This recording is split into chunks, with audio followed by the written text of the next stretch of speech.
Hello everyone. So in today's video, I will show you guys on how to install Adobe Acrobat Reader for Windows. So first, open up your web browser and search for Adobe Acrobat Reader.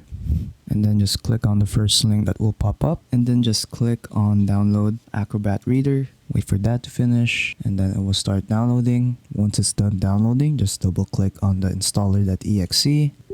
Just click on yes, and then just wait for the installation process. And then once it's done, just click on finish, and then you are done. You can now start opening up PDFs with Adobe Acrobat Reader. So yeah. Oh yeah, there's also a thing here that says finish your PDF app setup. So speed up your work by always opening PDFs in Acrobat Reader. Do you want to set it as your default PDF application in the next window? So yeah, just click on yes if you want this to be your default application when opening PDFs. Click on that and then just click on set as default, and then you are done.